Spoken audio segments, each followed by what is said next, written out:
आप में से कई लोग ऐसे होंगे जो तुम्हारी पड़ोसन कभी 2 अगरबत्ती नहीं लगाती होगी, मंदिर नहीं जाती होगी, देवालय शिवालय नहीं जाती होगी, परंतु उसको सारा सुख भगवान ने दिया होगा।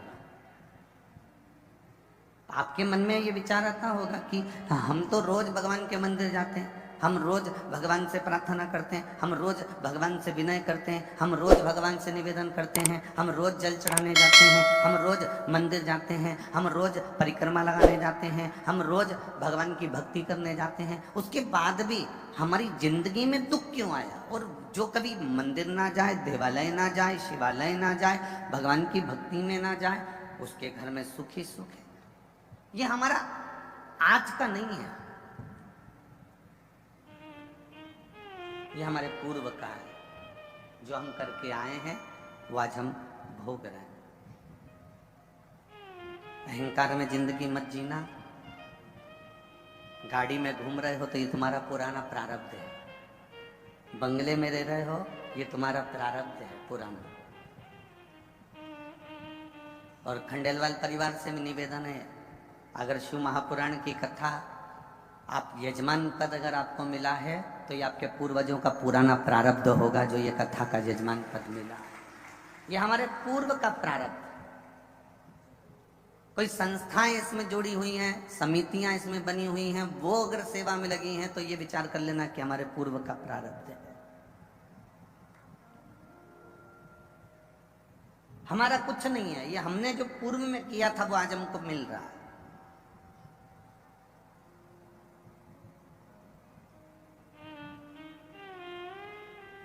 इसलिए पहले भी कहा, मत बुरे कर्म कर बंदे वरना पछताएगा। भगवान की आंखों से तू बच नहीं पाएगा, तू बच नहीं पाएगा। अरे ओ अज्ञानी मत करना, अरे ओ अज्ञानी मत करना। तेरे कर्म का फल भी तू ही पाएगा, जैसा किया तूने तेरे आगे आएगा। मत बुरे कर्म कर बंदे वरना पछताएगा। भगवान की आंखों से तू बच नहीं पाएगा, तू बच नहीं पाएगा। अपने जीवन का कोई अच्छा कर्म करते जाओ, अपने जीवन का कोई श्रेष्ठ कर्म करते जाओ। तुम्हारे मरने के बाद तुम्हारे परिवार के लोगों ने कितने लोगों को खाना खिलाया? तुम्हारी आंख बंद होने के बाद तुम्हारे घर के लोगों ने कितने लोगों को भोजन कराया? उससे मतलब मत रखना। यहाँ जितने बैठे हैं ना, कई लोग बड़े खुश होते हैं, हमारे ससुर मरे थे तो हमने 500 लोगों का खाना खाया। हमारी सास मरी तो हमने हमारी पूरी समाज का भोजन करा। हमारे दादा ससुर मरे तो हमने इतने लोगों को खाना खिलाया, इतने लोगों को भोजन कराया। इस भ्रांति और भ्रम में मत जियो। आंख बंद होने के बाद तुम कितने लोगों को खाना खिला रहे हो उससे मतलब मत रखना। मतलब रखना कि तुम्हारी आंख जब तक खुली है, तुम जब तक जिंदा हो, तो तुमने किसी गरीब को खाना खिलाया कि ना खिलाया, किसी प्यासे को पानी पिलाया कि ना पिलाया, किसी ऐसे मरीज को जो दवाई के लिए तरस रहा है, उसको औषधि चाहिए, और हमारे पास में थोड़ा भी धन अगर अधिक है और उसके पास में नहीं है, तो आपने किसी औषधि का खर्चा उठाया कि नहीं उठाया? किसी विकलांग के जीवन में कोई कष्ट आया तो उसका हाथ पकड़कर आपने उसको चलना सिखाया कि नहीं सिखाया? हमारी शिव महापुराण की कथा में भगवान देवाधिदेव महादेव का चरित्र आता है। शंकर भगवान मृत्यु लोक के देव हैं, शंकर भगवान इस भूलोक के देव हैं। ब्रह्मा ब्रह्म लोक में रहते हैं, भगवान विष्णु वैकुंठ लोक में रहते हैं। पर मृत्यु लोक का अगर कोई देव है तो वो देवाधिदेव महादेव है। शंकर भगवान पशु के भी देवता हैं इसलिए पशुपतिनाथ हैं, पक्षी के भी देवता हैं इसलिए उनका सरम्भेश्वर महादेव नाम है। सरम्भेश्वर महादेव नाम क्यों पड़ा? गिद्ध रूपी पक्षी का रूप धरकर नरसिंह भगवान को उठाकर उत्तराखंड की अलकनंदा में डाला था, इसलिए उनका नाम सरम्भेश्वर है। पशुओं के देवता हैं तो वो पशुपतिनाथ बने, पक्षियों के देवता हैं इसलिए सरम्भेश्वर नाथ बने, मनुष्यों के देवता हैं इसलिए देवाधिदेव महादेव बने, शिव बने, और देवताओं के भी देवता हैं इसलिए शिव तत्व को प्राप्त किया। असुरों के भी देवता हैं, जलचर, थलचर, वायुचर, जितने जितने जीव हैं संसार में सबका देव एक, वो है देव अधिदेव महादेव। नेत्र बंद होने के बाद तुमने कितने लोगों को भोजन कराया वो मायना नहीं रखता, तुम्हारे मरने के बाद कितने लोगों ने खाना खाया वो मायना नहीं रखता। मायना ये रखता है कि तुम्हारे नेत्र खुले हैं, तुम जिंदा हो, तब तक तुमने कौन सा परमार्थ का कार्य करा, तुमने कौन सा अच्छा कार्य करा, मूल वह है।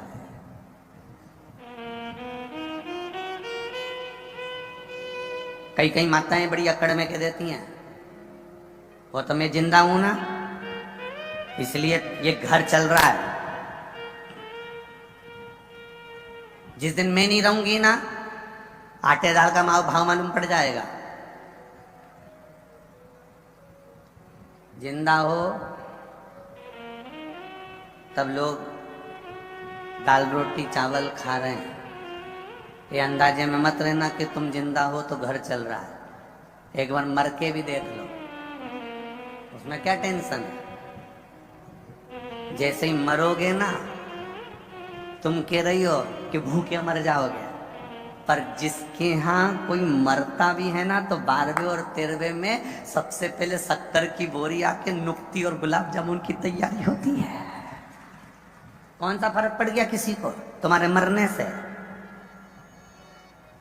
इस अकड़ में मत जीना कि मैं जिंदा हूं तो घर चल रहा है, मैं करा रहा हूं तो हो रही है, मैं कहूंगा तब होगा। तुम्हारे करने से कुछ नहीं होता। ध्यान रखना, तुम जिंदा हो तो भी रोटी मिल रही है और तुम मर जाओगे तो भी रोटी मिलेगी।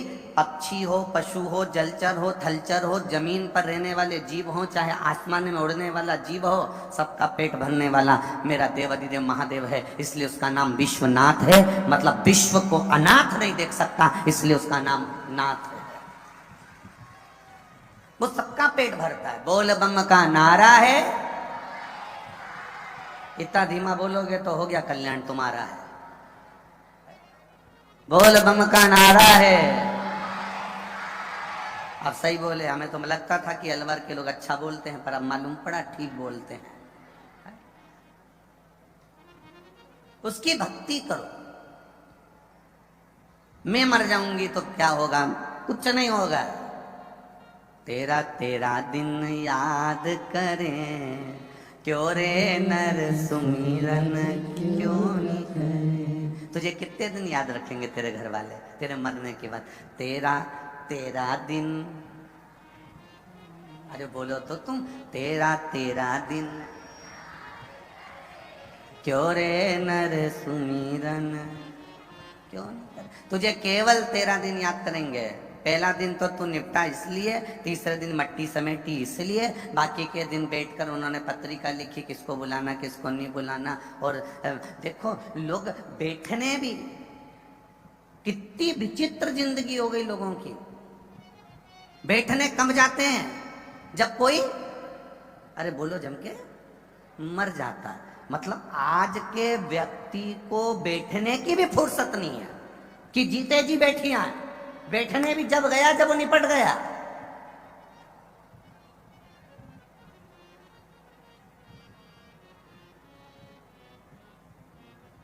इतनी सी फुर्सत नहीं लोगों को कि वो हॉस्पिटल में बीमार है, तुम्हें मालूम पड़ गया कि उसकी तकलीफ ज्यादा है, तबीयत ज्यादा खराब है, नहीं गए, नहीं गए।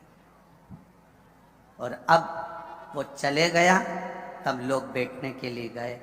घर की बहुएं भी आंख में से आंसू ढा रही हैं, रो रो के बोल रही हैं रात्रि को तो अच्छे ही थे, खूब बढ़िया थे, 3-4 मक्का की रोटी खाई थी, गुड़ और कड़ी भी खूब खाए थे, पर सुबेरे मालूम नहीं पड़ा कब चले गए। बताओ अब दो चार को बताया, ये गई, उसके बाद दो चार और आ गई, उन्होंने फिर वो बैठने आई, बहुत अच्छे थे, फिर बताना चालू करा। रात को तो अच्छे थे, दो चार मक्का की रोटी खाई, कड़ी और गुड़ खाया, मर गए, मालूम नहीं पड़ा। फिर वो चली गई, फिर किसी को बताया।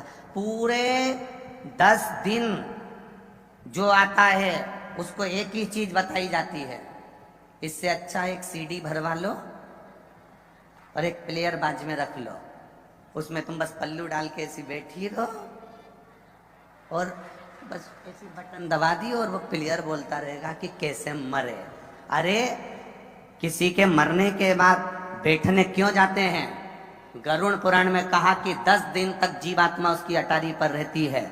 जब हम बैठने जाते हैं 10 दिन उसके घर में भगवान का भजन होना चाहिए, राम नाम, कृष्ण नाम, शिव नाम जपना चाहिए। क्यों? वो जो गया है वो अटारी पर 10 दिन तक, गरुड़ पुराण कहती है, वो जीव रहता है। 10 दिन हम जितना भजन करते हैं उस जीवात्मा को प्राप्त होता है और उसका कल्याण हो जाता है। पर भजन कोई नहीं करता, सब गए, बैठे, उठे, चल दिए, बैठे, माला चढ़ाई, फूल चढ़ाया, चल दिए। पर कोई ऐसा नहीं होगा जो थोड़ी देर बैठकर राम नाम, कृष्ण नाम, शिव नाम भजन करता हो।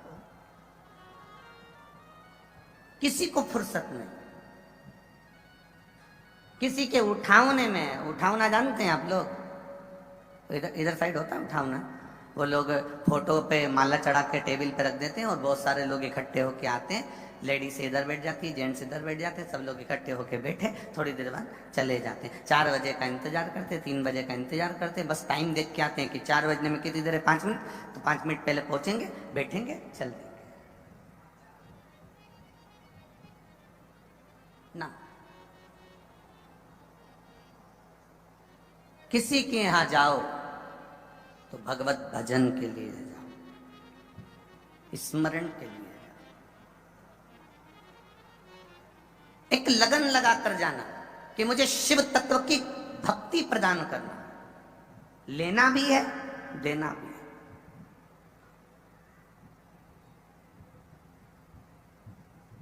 और जब शिव तत्व की भक्ति हम प्राप्त करेंगे तो हम किसी को दे सकेंगे।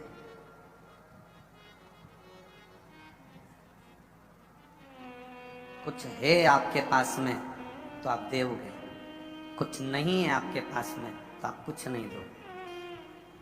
नंदराय जी के पास में 10 लाख गाय थी, भगवान कृष्ण का जन्मोत्सव मनाया तो गौओं का दान दिया।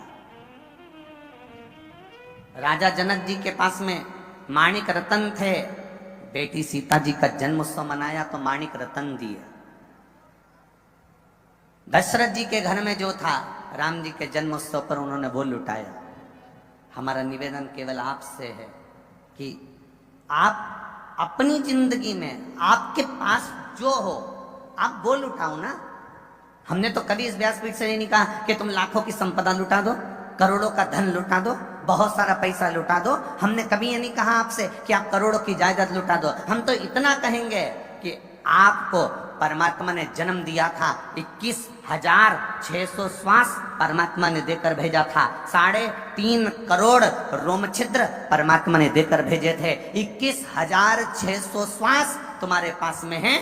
आप धन मत लुटाओ, आप संपदा मत लुटाओ, आप वैभव मत लुटाओ। आपसे तो केवल इतना निवेदन है, 21,600 श्वास जो परमात्मा ने तुमको दी है, उस 21,600 श्वास में जो तुम राम नाम, कृष्ण नाम, शिव नाम ले रहे हो, वो भजन दुनिया को लुटाने का कार्य प्रारंभ कर दो। जीवन का एक आनंद की अनुभूति अपने आप आपको प्राप्त हो जाएगी।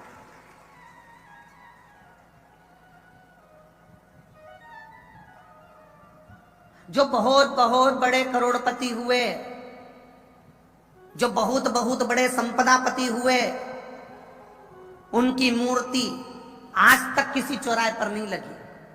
आपके अलवर में लगी हो तो बात दूसरी है कि कोई करोड़पति मरा था तो उसकी मूर्ति अलवर के इस चौराहे पर लगाई गई।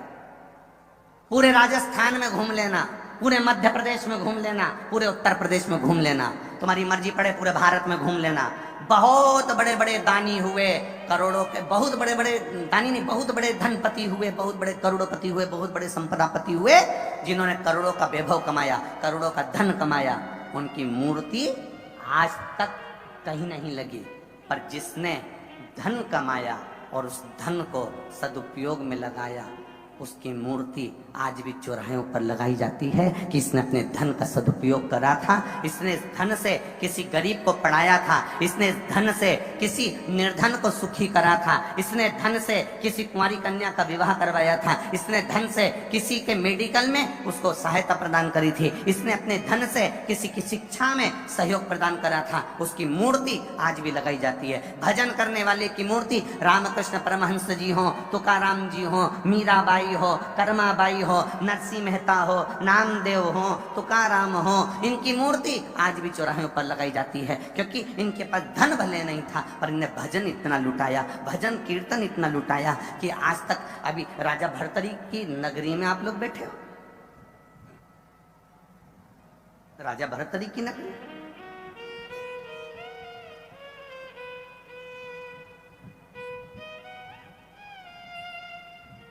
जिनको अपनों ने चोट दे दी और वो संत साधु बनकर, सन्यासी बनकर तप साधना में लीन हो गए।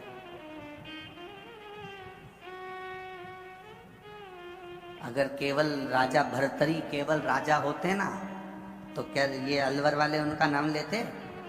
अरे बोलो तो रे जम के, कौन लेता?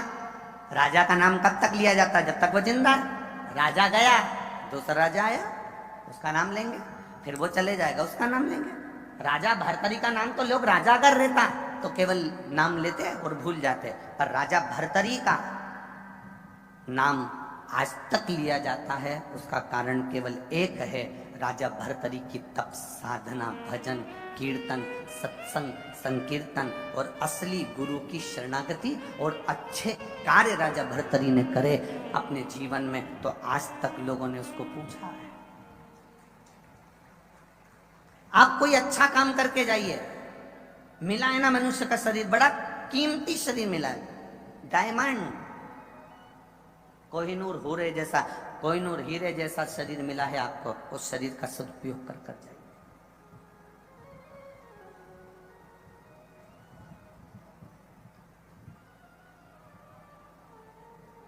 ये जितने बैठे हो ना, और जितने लोग आस्था चैनल पर कथा सुन रहे हो, जितने फेसबुक यूट्यूब पर कथा सुन रहे हो, तुम अपने आप को कम कीमत वाला मत समझना, करोड़ों में कीमत है तुम्हारी, बड़े कीमती हीरे हो तुम। बस अपने आप को हमें मेहनत कर कर, कर्म कर कर, परिश्रम कर कर अपने आप को हमें निखारना है, अपने आप को निखारना है। कोई बाबा, जोगी, संत, साधु, सन्यासी, तपस्वी, साधक, उपासक आपसे ये जरूर कह देगा कि आपको परिश्रम तो करना पड़ेगा। तुम किसी बाबा के चक्कर में, कहीं योगी सन्यासी के चक्कर में आ जाओ और वो तुमसे कह दे मेरे पास बैठ जाओ, ऐसी जड़ी घुमाऊंगा और तुम्हारे लिए सोने का हंडा निकाल के दे दूंगा, ऐसा महाराज संसार में मिलना मुश्किल है। केवल समझ लेना कि बेवकूफ बना रिया है कि हंडा निकाल कर दे देगा।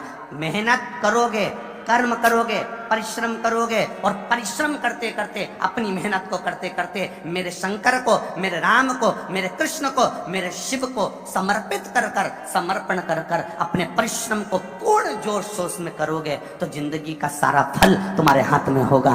अपने कर्म को प्रबल मानकर आगे बढ़ना।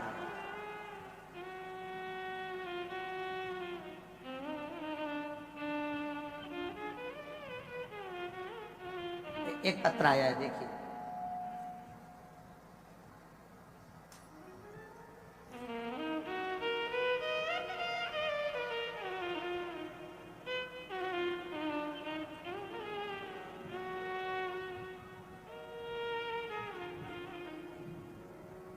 मैं प्रभा फौजदार, निवासी नदबई, भरतपुर, राजस्थान।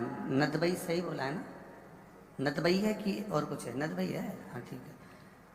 मैं प्रभा फौजदार, निवासी नदबई, भरतपुर, राजस्थान से हूँ। कहीं बैठी हो तो हाथ हिला सकती है।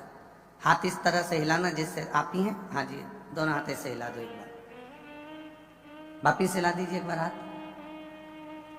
मैं प्रभा फौजदार निवासी नदबई भरतपुर राजस्थान से हूँ। मैं गुरुजी भोले बाबा का क्या बखान करूं।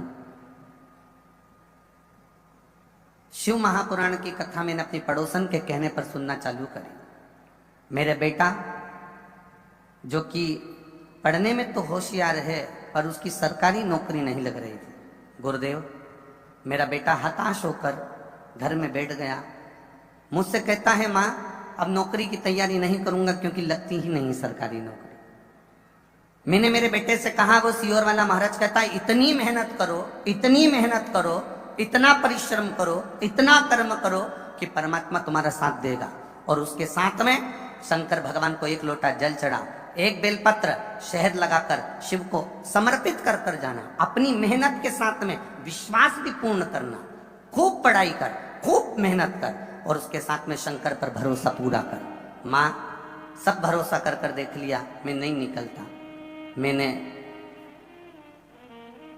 फिर अपने बेटे से कहा अब की बार मेहनत करो, शंकर जी पे एक लोटा जल चढ़ाना चालू कर। जितना जल चढ़ाएगा और जितना पड़ेगा उतना तुझे फल प्राप्त होगा। मेरे बेटे ने पढ़ना भी प्रारंभ करा, जल चढ़ाना भी प्रारंभ करा। मैंने इंदौर की शिव महापुराण की कथा सुनी, वहां बाबा से विनती कर कर आई। आप कहते हो ना गुरुजी कि पंडाल में बैठकर जो बोला जाता है बाबा वो देता है। मैंने प्रैक्टिकल करा। मैं भी गई भरतपुर से इंदौर और कथा पंडाल में बैठकर सुनी और वहां सुनकर बाबा से विनती कर कर आई और मेरे बेटे से कहा तू अब की बार इतनी मेहनत करना, सियोर वाला महाराज कहे परिश्रम पूरा करना और एक बेलपत्री शिव को चढ़ा कर जाना। मेरा बेटा गया और आज बाबा को मैं दंडवत प्रणाम करने इस अलवर की भूमि पर आई हूँ क्योंकि मेरे बेटा रेलवे में स्टेशन मास्टर के पद पर चयनित हो गया है। आज मैं बाबा को यहाँ पर दंडवत प्रणाम करने के लिए आई। बधाई हो माँ आपको। एक बार वापिस हाथ हिला दो। श्री शिवाय नमस्तुभ्यम। बहुत बहुत साधुवाद। बैठिए। शिव तत्व इसी को कहते हैं।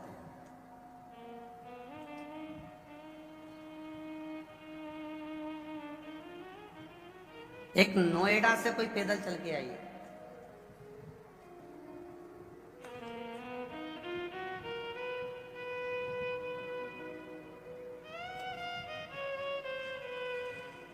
एक कोई नोएडा से पैदल चल के आई है,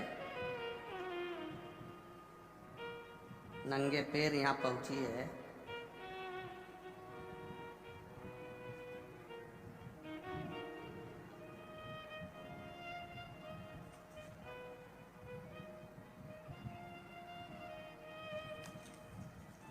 इसमें नाम उसका, कहीं बैठी हो तो हाथ हिला देना। नोएडा से पैदल आई हैं, जिनके बेटे का जॉब लगा है इंडियन नेवी में, जिसके बेटे का सिलेक्शन हुआ है।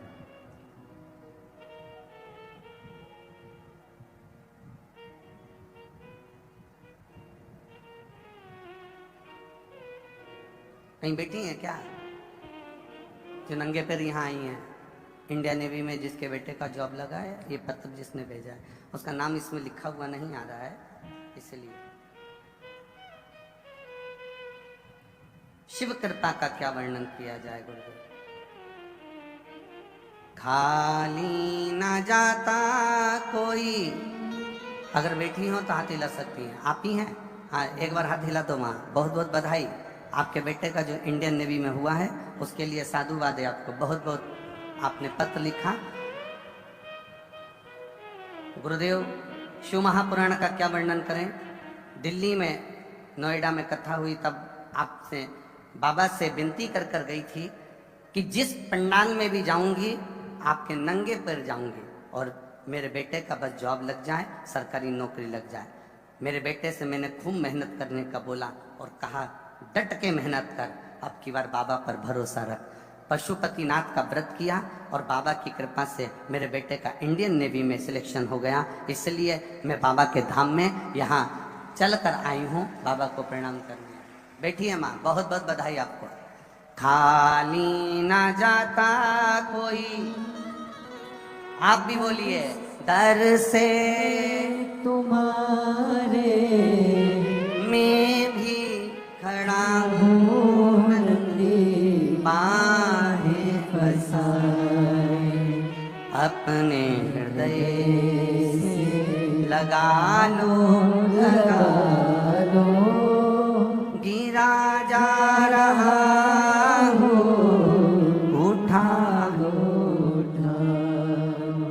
भोले अपने दर से अब तो न टालो, गिरी जा रही हूँ, उठा आप बैठे जरूर हो इस पावन शंकर भगवान के पंडाल में, इस शिव महापुराण के पंडाल में आप जरूर चलकर आए हो, बड़ी दूर से आए हो,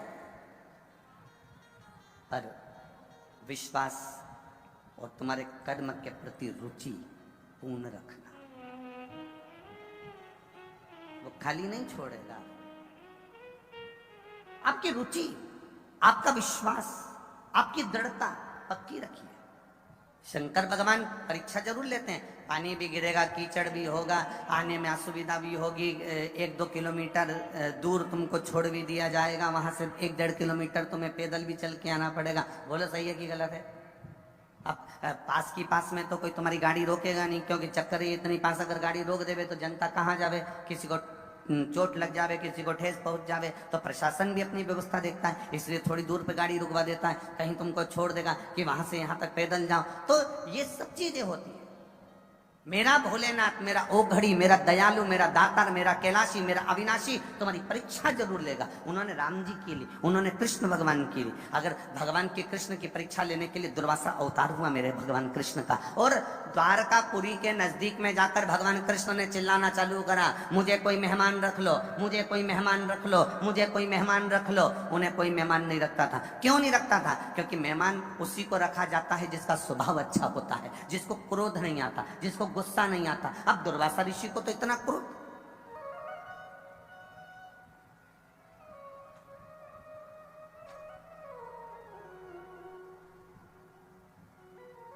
दुर्वासा बाबा को कितना क्रोध, जरा सी गलती हो जाए तो गुस्सा हो जाए। तुम भी अपने घर में शादी में उन्हीं मेहमानों को बुलाना पसंद करते हो जो अच्छे से रहे। जो फूफा जी ज्यादा मुंह फुलाते हैं ना, उनको फिर लोग पंजेरी खा के फू और फा कर देते हैं।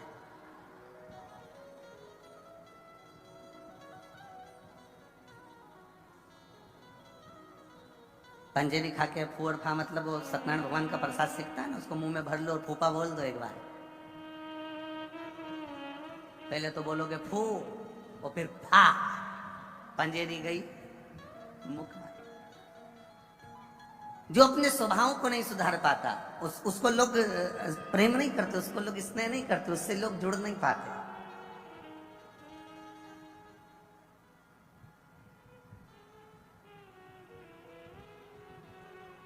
अच्छा, कई लोग कहते हैं गुरुजी हम जब तक गुस्सा नहीं करते ना तब तक कोई काम नहीं होता। हम कहते हैं ऐसा नहीं है कि तुम गुस्सा करोगे तो काम नहीं होगा या गुस्सा करोगे तो होगा। प्रेम से भी सब कुछ हो सकता है, सब कुछ। ऐसा नहीं है कि प्रेम बिना नहीं होगा। नहीं नहीं गुरुजी, प्रेम से आज के जमाने में कुछ नहीं होता। हम कहें पत्नी चिल्लाकर बात करती है, पत्नी अपशब्द कहकर बात करती है, पत्नी आड़े टेढ़े संबोधन देकर बात करती है, पति उसका संबोधन का पलटवार हमेशा प्रेम से ही करता है। एक पत्नी ने पति से कह दिया तुम में तो अक्ल नहीं है, तुम तो जानवर हो। इतने में पति ने भी कह दिया तू झूठ नहीं बोल रही, बिल्कुल सत्य कहती है, तू मेरी जान और मैं तेरा वर। तू गलत कहाँ बोल सकती है? तू जान है और मैं वर हूं, उसमें अंतर क्या है? वो पलट दे रहा है, जवाब दे रहा है, पर उसमें क्रोध नहीं है, उसमें चिड़चिड़ाहट नहीं है, उसमें वात्सल्यता है, उसमें प्रेम है।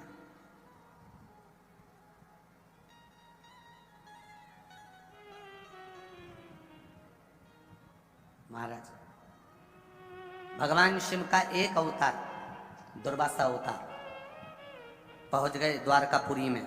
आवाज लगाई भोलेनाथ जी ने, दुर्वासा ऋषि शिव का एक अवतार है। आवाज लगाई मेहमान रखो मुझे। कोई मुझे मेहमान रख सकता है? कोई मुझे मेहमान रखो। सबको मालूम था इसको मेहमान रखना बड़ा भारी काम है। गुस्सा बहुत तेज आता है, चिड़चिड़ाहट बहुत करता है। दुर्वासा ऋषि बहुत अपशब्द बोल जाते हैं, जरा सी गलती हुई तो श्राप दे जाते हैं। इसलिए दुर्वासा ऋषि को कोई मेहमान नहीं रखा। पूरी द्वारका में 5 दिन से दुर्वासा ऋषि घूम रहे थे, पर कोई मेहमान रखने को तैयार नहीं।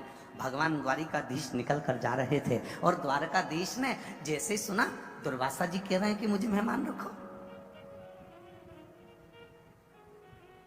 भगवान द्वारकाधीश ने कहा दुर्वासा ऋषि से, चलिए मैं आपको मेहमान रखता हूं। दुर्वासा ऋषि ने कहा, आप मुझे जानते हो ना अच्छे से? भगवान बोले, बिल्कुल जानते हैं। आप जानते हो ना कि मुझे गुस्सा बहुत आता है? भगवान बोले, हाँ जानते हैं। आपको मालूम है ना कि मैं श्राप दे देता हूँ? भगवान बोले, हाँ जानता हूँ। गलती तो नहीं करोगे? भगवान बोले, नहीं करूंगा। जान करके तो कोई गलती करता नहीं।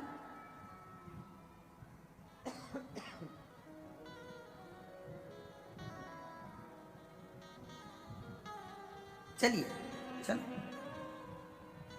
भगवान दुर्वासा ऋषि को लिया है। शंकर का अवतार है दुर्वासा ऋषि, शिव जी लिया है। भगवान कृष्ण लेकर आ गए।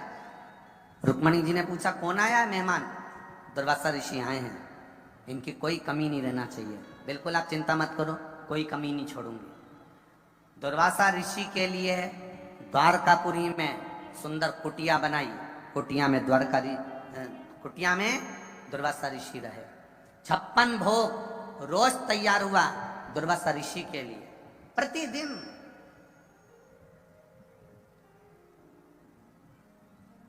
प्रतिदिन 56 भोग तैयार, क्योंकि कब क्या मांग ले कोई भरोसा नहीं। आज दुर्वासा ऋषि भोजन कर रहे थे और भोजन करते करते तभी दुर्वासा ऋषि के मन में आया कि चलो कुछ ऐसा करा जाए कि भगवान द्वारिकाधीश भी मुझसे थोड़ा सा चिढ़ जाए। परीक्षा तो परीक्षा है। और दुर्वासा बाबा ने जिस कुटिया में रह रहे थे उस कुटिया में आग लगा दी। कुटिया धधक कर जलने लगी। सारे द्वारकापुर वासियों ने पानी डाल डालकर कुटिया की आग बुझाई। द्वारकाधीश आ गए। कुटिया में आग कैसे लगी, किसने लगाई, सब आपस में बात कर रहे थे। तो इतने में दुर्वासा ऋषि पीछे से आकर द्वारकाधीश के कंधे पर हाथ रखकर कहते हैं, आग मैंने लगाई। तो भगवान द्वारिकानाथ ने पूछा, अपने घर में आपने आग लगा दी, क्यों? भगवान बोले, मेरी मर्जी, क्योंकि मैं तो मेहमान हूं, आग भी लगा सकता। भगवान द्वारिकाधीश ने मन में सोचा, ऐसा मेहमान किस काम का जो आग लगा दे अपने घर में? मैं तो मेहमान हूं, आग लगा सकता हूं, कोई बात नहीं, बुझाओ। भगवान को मालूम पड़ गया द्वारकाधीश को कि परीक्षा ले रहे हैं। आगे चले। इधर तो कुटिया जल रही है, इधर दुर्वासा मामा ने कह दिया कि मुझे भूख लग रही है, मेरे खाने के लिए खीर लेकर आओ। भगवान ने 56 भोग बनवा के रखे तो रुक्मणी जी खीर लेकर आ गई, जो दुर्वासा ऋषि को दी। दुर्वासा ऋषि ने खीर खाई। आधी खीर दुर्वासा ऋषि ने भगवान कृष्ण पर फेंक दी। झूठी खीर दुर्वासा ऋषि की आधी मुख से खाई खीर द्वारकाधीश पर फेंकी। कटोरा नीचे गिरा, खीर भगवान कृष्ण के शरीर पर थी और कृष्ण के शरीर पर खीर लगी है। और इतने में दुर्वासा ऋषि ने कहा, सुनो द्वारकानाथ, जो खीर मैंने तुम्हारे ऊपर फेंकी है पूरे शरीर में मलो। भगवान द्वारिकाधीश ने उस खीर को पूरे शरीर में मला। मलते से ही रुक्मणी जी हंस दी और रुक्मणी जी के चेहरे पर हंसी आ गई कि ऐसा मेहमान पकड़ कर लाए हो जो तुम्हारी इज्जत नहीं कर रहा।